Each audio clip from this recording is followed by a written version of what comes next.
স্বাগত ডিবিসি সংবাদে আপনাদের সাথে আছি মৌসুমী শান্তা। এবার জানাবো খবর বিস্তারিত। জাতীয় ঐকমত্য কমিশনের সঙ্গে বৈঠকে বসেছে বাংলাদেশ খেলাফত মজলিসের প্রতিনিধি দল। সকাল 10টায় দলটির সিনিয়র নায়েবে আমির মাওলানা ইউসুফ আশরাফের নেতৃত্বে 3 সদস্যের প্রতিনিধি দল জাতীয় সংসদ ভবনের এলডি ভবনে আসেন। বৈঠকে জাতীয় ঐকমত্য কমিশনের সহ সভাপতি অধ্যাপক আলী রিয়াজ সহ বিভিন্ন সংস্কার কমিশনের প্রধানরা আছেন। বৈঠকের শুরুতে আলী রিয়াজ বলেন, জাতীয় ঐকমত্য কমিশনের প্রধান লক্ষ্য দেশে ফ্যাসিবাদের পুনরুত্থান রোধ করা। এ সময় কমিশনে গুরুত্বপূর্ণ মতামত দেওয়ার জন্য দলটির প্রতিনিধি দলকে ধন্যবাদ জানান তিনি। এই সংস্কার কমিশনগুলোর উদ্দেশ্য হচ্ছে বাংলাদেশে এমন একটা ব্যবস্থা তৈরি করা যাতে করে বাংলাদেশে পুনরায় কোনো অবস্থাতেই একটি ফ্যাসিবাদী শাসন প্রতিষ্ঠিত হতে না পারে। পাশাপাশি যেন জনগণের অধিকার প্রতিষ্ঠিত হয়, জনগণ যেন বুঝতে পারেন যে তাদের যে অধিকার সেটা সুরক্ষিত আছে। তারই প্রেক্ষাপটে সংবিধানের সংস্কার, নির্বাচন ব্যবস্থার সংস্কার সহ বিচার বিভাগ সহ বিভিন্ন ক্ষেত্রে রাষ্ট্র সংস্কারের উদ্যোগ নেওয়া হয়েছে। এই নিয়ে বিস্তারিত জানাতে সরাসরি যুক্ত হচ্ছেন আমাদের সহকর্মী সাব্বির রোজ। তিনি আছেন জাতীয় সংসদ ভবনের এলডি হলের সামনে। সাব্বির, ঐকমত্য কমিশনের সঙ্গে খেলাফত মজলিসের আলোচনার বিষয়ে কোনো তথ্য পেয়েছেন? বিস্তারিত জানান। ধন্যবাদ শান্তা আপনাকে। আপনি যেমনটি বলছিলেন, ঠিক 10টায় বৈঠকটি শুরু হয়। আপনি জানেন, সংস্কার প্রশ্নে মতামত নিতে রাষ্ট্র সংস্কারের যে বিষয়গুলো রয়েছে সেই ধারাবাহিকতায় এই বৈঠকগুলো চলছে বিভিন্ন রাজনৈতিক দলের সাথে। আজকে তারই প্রেক্ষাপটে খেলাফত মজলিস, বাংলাদেশ খেলাফত মজলিস সাথে যে বৈঠকটি অনুষ্ঠিত হচ্ছে সেই বৈঠকে অলরেডি চলমান রয়েছে। আপনি জানেন যে পট পরিবর্তনের পর পরিবর্তিত প্রেক্ষাপটে 2 ধাপে 11টি সংস্কার কমিশন করা হয় এবং পরবর্তীতে 5টি সংস্কার কমিশনের প্রধানদের নিয়ে জাতীয় ঐকমত্য কমিশন করা হয় এবং সেখান থেকে এক রাষ্ট্র সংস্কারে বা রাষ্ট্র মেরামতে 166টি সুপারিশমালা দেয় জাতীয় ঐকমত্য কমিশন বিভিন্ন রাজনৈতিক দলের কাছে। মোট 39টি রাজনৈতিক দলের কাছে এই মতামত চেয়ে স্প্রেডশিটগুলো পাঠানো হয়। পরবর্তীতে তারা এই জাতীয় ঐকমত্য কমিশনের কাছে তাদের যে মতামতগুলো রয়েছে বিভিন্ন রাজনৈতিক দলের কাছ থেকে রাষ্ট্র সংস্কারে তারা কি চান এবং তাদের যে ধরনের রাষ্ট্রের মূলনীতি পরিবর্তন সহ যে বিষয়গুলো রয়েছে, সংবিধান, বিচার বিভাগ থেকে শুরু করে দুদক থেকে শুরু করে জনপ্রশাসন, সেই বিষয়গুলো নিয়ে তারা মতামত দিয়েছেন। তারই প্রেক্ষিতে মূলত যে মতামতগুলোতে আংশিক ভিন্নমত বা একমত নয় বা দ্বিমত রয়েছে সেই বিষয়গুলো নিয়ে মূলত আলোচনা হচ্ছে জাতীয় ঐকমত্য কমিশনে বিভিন্ন রাজনৈতিক দলের সাথে। তারই ধারাবাহিকতায় এখনও সেই বৈঠক চলছে এবং চলমান রয়েছে এবং বিভিন্ন রাজনৈতিক দলের যে চাওয়াগুলো রয়েছে রাষ্ট্র সংস্কারে সেই চাওয়াগুলো তারা উত্থাপিত করছেন এবং জাতীয় ঐকমত্য কমিশনের সাথে তারই একটি আলোচনা করা হচ্ছে এবং সব রাজনৈতিক দলের সাথে আলোচনা করে একটি জাতীয় সনদ তৈরি করা হবে। এখন পর্যন্ত মোট 12টি রাজনৈতিক দলের সাথে জাতীয় ঐকমত্য কমিশনের এই বৈঠক অনুষ্ঠিত হয়েছে। তো যে বৈঠকটি চলমান আছে তার পরবর্তীতে তারা অফিসিয়ালি যখন ব্রিফ করবে তখন আপনাকে বিস্তারিত জানাতে পারবো শান্তা। তো এই মুহূর্তে বৈঠকটি চলমান আছে, এটা সর্বশেষ। রোজ, আপনাকে ধন্যবাদ। যেসব সংস্কার প্রস্তাবনায় রাজনৈতিক দলগুলো এখনও একমত হতে পারছে না, নির্বাচনের আগেই তার সমাধান হবে বলে আশা করে জামায়াতে ইসলামী। আর নির্বাচনী জোট নিয়ে দলটির অবস্থান হলো কেবল বিএনপি আর ইসলামী দল নয়, ফ্যাসিবাদ বিরোধী সবার সাথে এক হয়ে কাজ করতে রাজি তারা। আপত্তি কেবল আওয়ামী লীগে। ডিবিসি নিউজকে এসব জানিয়েছেন জামায়াতের সেক্রেটারি জেনারেল অধ্যাপক মিয়া গোলাম পরোয়ার। 5ই আগস্ট অভ্যুত্থানের পর যতই সময় গড়াচ্ছে ততই দ্রুত নির্বাচনের দাবি উঠছে রাজনৈতিক দলগুলোর মধ্য থেকে। জামায়াত ইসলামী চাচ্ছে প্রয়োজনীয় সংস্কার ও হত্যাকারীদের দৃশ্যমান বিচারের পর নির্বাচন, আর দ্রুত নির্বাচন চায় বিএনপি ও অন্যান্য দলগুলো। জামায়াত ইসলামী মনে করে এসব মতপার্থক্য, মতবিরোধ নির্বাচনের আগেই আলাপ আলোচনার মাধ্যমে সমাধান হবে। ঐকমত্যের পরিবেশ তৈরি হয়ে যাবে, সরকার এবং দলগুলোর মধ্যে সে আন্তরিকতা ধীরে ধীরে কিন্তু বৃদ্ধি পাচ্ছে। প্ল্যাটফর্ম বলতে ইলেকশনমুখী হবে ইনশাআল্লাহ, আমরা আশা করি। এর বিনিময়ে নতুন বাংলাদেশের স্বপ্ন যারা দেখছে, রাজনৈতিক দলগুলোকে সেই স্বপ্ন পূরণের জন্য অনেক ছাড় দিতে হবে, উদার হতে হবে, আন্তরিক হতে হবে। পরস্পর বিতর্ক, বিভেদ, বিশৃঙ্খলা দরকার নাই। শুধু বিএনপি বা ইসলামী দল নয়, আওয়ামী বিরোধী সব দলের সাথেই জামায়াতের জোট হতে পারে জানালেন দলের সেক্রেটারি জেনারেল। আমরা যারা ফ্যাসিবাদ বিরোধী আন্দোলনে জুলাই আগস্টে ছিলাম, যারা আমরা জুলাই আন্দোলনের মিত্র, জাতীয় রাজনীতির প্রয়োজনে আওয়ামী ফ্যাসিবাদকে রাজনৈতিকভাবে বিদায় দিতে ফ্যাসিবাদ বিরোধী আন্দোলনে ময়দানে থাকা যে কোনো রাজনৈতিক দলের সাথে নীতিগতভাবে ঐক্যের ব্যাপারে জামাত প্রস্তুত আছে। প্রতিবেশী দেশ ভারত বাংলাদেশকে অস্থিতিশীল করতে চাচ্ছে বলেও অভিযোগ তার। এই সুযোগে ভারত আমাদের সঙ্গে যে আচরণটা করছে এটা মোটেই বন্ধুসুলভ নয়, এবং আমাদের সার্বভৌমত্ব, স্বাধীনতা, আমাদের অখণ্ডতাও তো তাদের কথাবার্তায় খুব নিরাপদ নয়। Mohaiminul Khan Apu, DBC news, Dhaka. প্রধান উপদেষ্টা ডক্টর মোহাম্মদ ইউনূস 4 দিনের সরকারি সফরে আজ কাতার যাচ্ছেন। রাতে ঢাকার হযরত শাহজালাল আন্তর্জাতিক বিমানবন্দর থেকে কাতারের রাজধানী দোহার উদ্দেশ্যে রওনা দেবেন তিনি। কাতারে আর্থনা সামিট 2025-এ যোগ দেবেন প্রধান উপদেষ্টা। কাতারের আমির Sheikh Tamim bin Hamad Al থানির আমন্ত্রণে এ সফরে যাচ্ছেন ডক্টর ইউনূস। সামিটে অংশ নেওয়ার পাশাপাশি কাতারের আমিরের সঙ্গে তার বৈঠক হতে পারে। বাংলাদেশের 4 জন জাতীয় নারী ক্রীড়াবিদ প্রধান উপদেষ্টার সফরসঙ্গী হিসেবে কাতারে যাচ্ছেন। চট্টগ্রামের আসকার দিঘির পাড়ে পাহাড় কেটে নির্মাণ করে বহুতল ভবন উচ্ছেদে অভিযান চালাচ্ছে চট্টগ্রাম উন্নয়ন কর্তৃপক্ষ। এ বিষয়ে আরও জানাতে যুক্ত হচ্ছেন আমাদের সহকর্মী মুজিবুল হক। মুজিবুল, উচ্ছেদ অভিযানের বিস্তারিত জানাবেন। চট্টগ্রাম শহরের একেবারে প্রাণকেন্দ্রে আসকার দিঘির পাড় এলাকায় এটি একটি পাহাড় ছিল একসময়, কিন্তু এখানে এখন পাহাড়ের কোনো লেশমাত্র নেই। পাহাড় কেটে বহুতল ভবন নির্মাণ করা হয়েছে। চট্টগ্রাম উন্নয়ন কর্তৃপক্ষ বলছে তারা এটি যেভাবে অনুমোদন দিয়েছিল, অর্থাৎ পাহাড়ের অবয়ব ঠিক রেখে ভবনটি নির্মাণের অনুমোদন দেওয়া হয়েছিল। কিন্তু আমরা যদি একটু দেখাতে যাই, ঠিক আমাদের ডান পাশে খেয়াল করলে দেখা যাবে এখানে একসময় সুউচ্চ পাহাড় ছিল, এবং সেই পাহাড়টি কেটে তারা বহুতল ভবন নির্মাণ করছিল। এবং এটি পরিবেশ আইন অথবা পরিবেশের বিরুদ্ধে যেহেতু একটি কাজ, সেক্ষেত্রে চট্টগ্রাম উন্নয়ন কর্তৃপক্ষ তাদেরকে একটি নোটিশ দেয়। সেই নোটিশের পরিপ্রেক্ষিতে তারা উচ্চ আদালতে একটি স্টে অর্ডার বা যেটি বলি সেটি তারা নিয়ে আসে। এর ফলে মূলত সিডিএ এটি ভাঙার জন্য বা সিডিএর যে পদক্ষেপ সেটি তারা নিতে পারছিল না। তো গতকালকে মূলত সেই স্টে অর্ডারটি ক্যান্সেল হয় বা বাতিল হয়। এরপরে আজকে মূলত যে পাহাড় কেটে যে ভবনটি নির্মাণ করা হচ্ছিল সেটি তারা উচ্ছেদ চালাচ্ছেন। চট্টগ্রাম উন্নয়ন কর্তৃপক্ষের কর্মকর্তাদের সাথে আমাদের কথা হচ্ছে, তারা বলছেন যে স্বপ্নিল ফ্যামিলি ওনার্স নামে 92টি পরিবার মিলে এই ভবনটি তারা নির্মাণ করছিল। যদিও এটির 100% মধ্যে 40% শুধুমাত্র ভবন নির্মাণের কথা ছিল, অর্থাৎ 60% পাহাড়ের যে অবয়ব সেটি ঠিক রেখে নির্মাণ করবার কথা ছিল, কিন্তু সেটি তারা পুরোপুরি নিয়ম নীতির কোনো ধরনের তোয়াক্কা না করে একেবারে পাহাড় যেটি ছিল সে পাহাড়কে ধ্বংস করে দিয়ে তারা এখানে ভবন নির্মাণ করছিল।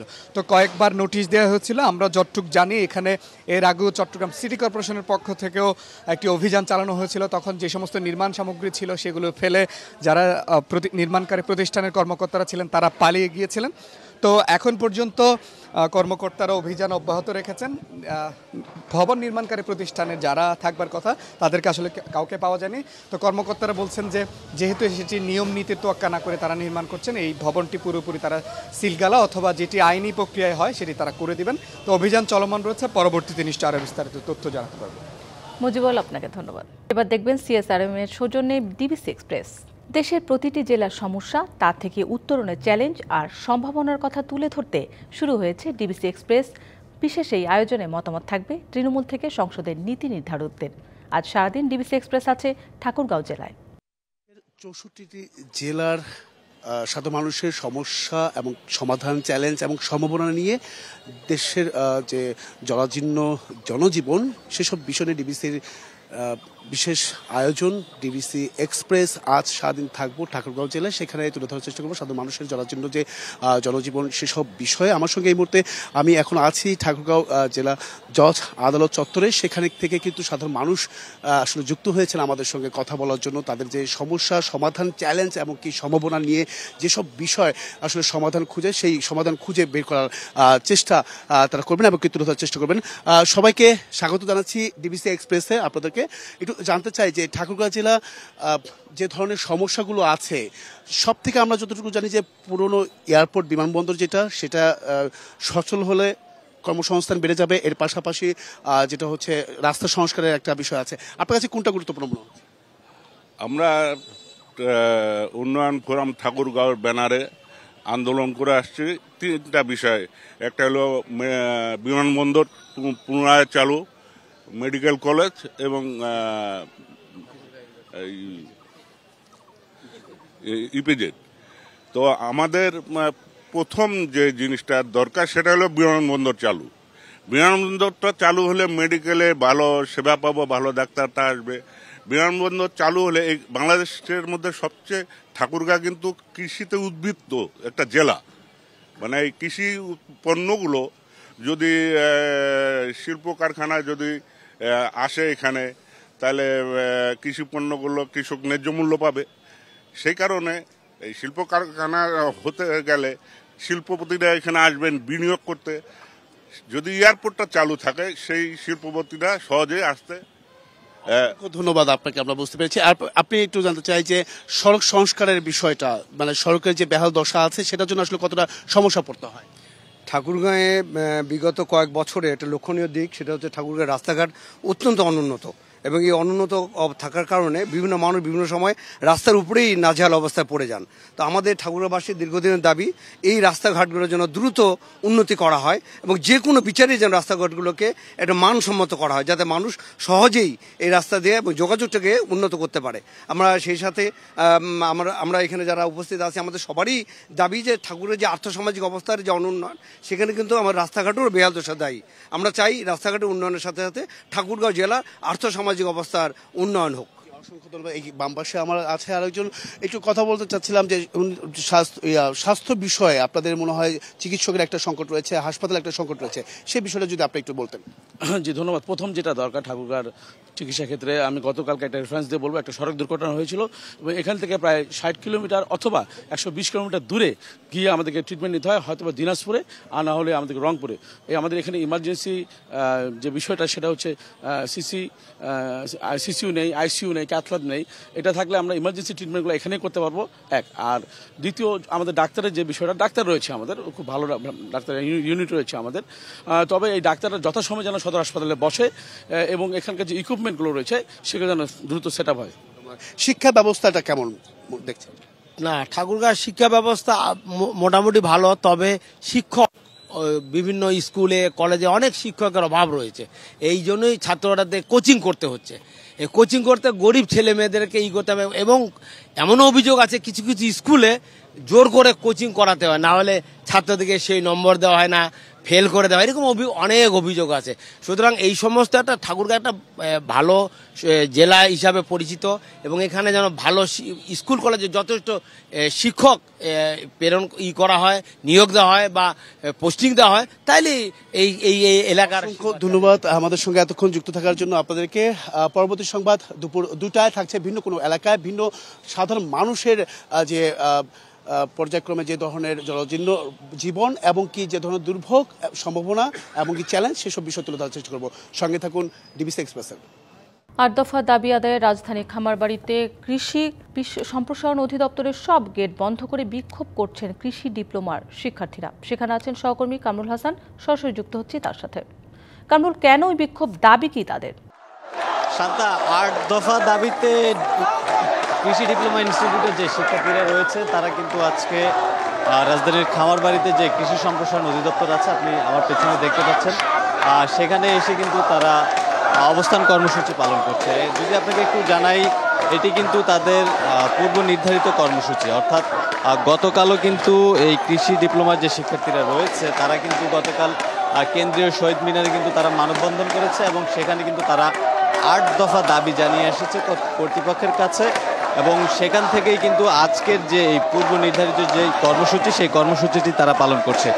আপনি নিশ্চয়ই দেখতে পাচ্ছেন যে এখানে অধিকাংশই শিক্ষার্থীরা এখানে অবস্থান নিয়েছেন, অবস্থান নিয়ে কিন্তু তারা তাদের দাবি দেওয়ার পক্ষে কথা বলে যাচ্ছেন, তারা তাদের দাবি জানিয়ে যাচ্ছেন। যে দাবিগুলো রয়েছে তার মধ্যে অন্যতম হচ্ছে যে তাদের গ্রেডিং সিস্টেম যেটি, সেটিকে উন্নীত করতে হবে। এই ধরনের আরও 8টি দাবি রয়েছে, আমরা প্রাথমিকভাবে এতটুকুই জানতে পেরেছি। তো এই পর্যায়ে আসলে একজনের সাথে একটু সংযুক্ত হব যে আসলে তারা কি দাবি নিয়ে এখানে এসেছে, আপনারা কি দাবি নিয়ে আসলে এখানে আজকে এই ব্লকের কর্মসূচি পালন করছেন?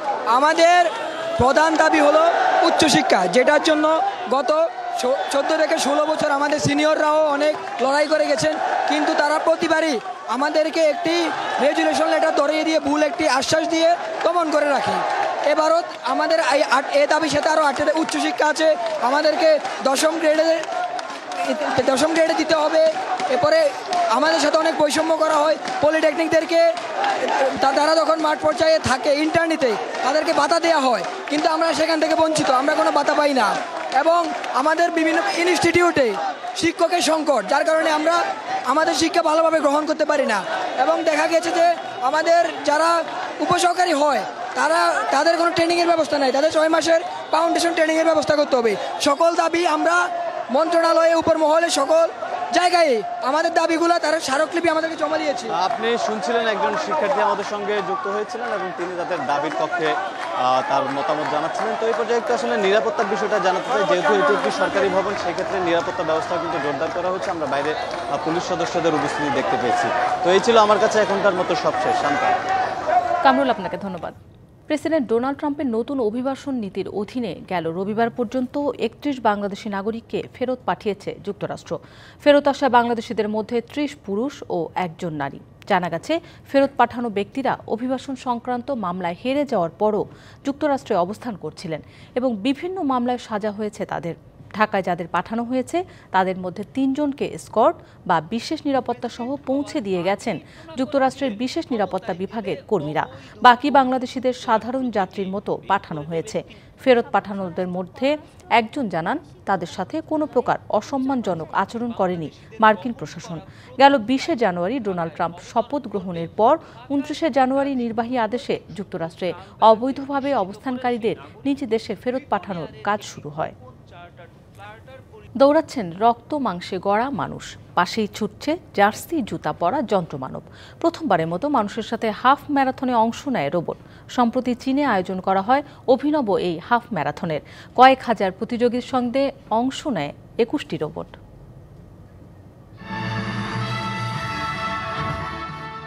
প্রযুক্তির দৌড়ে বরাবরই চমক নিয়ে হাজির হয় চীন। প্রথমবারের মতো দেশটিতে হাজার মানুষের সঙ্গে পা মেলালো রোবট। শনিবার চীনের রাজধানী বেইজিংয়ের রাস্তায় এমন দৃশ্য ঘটল। 21 কিলোমিটার পথ ধরে অনুষ্ঠিত হয় প্রতিযোগিতা। এই আয়োজনের লক্ষ্য ছিল 2 পায়ে চলা রোবটগুলোর সক্ষমতা যাচাই করা।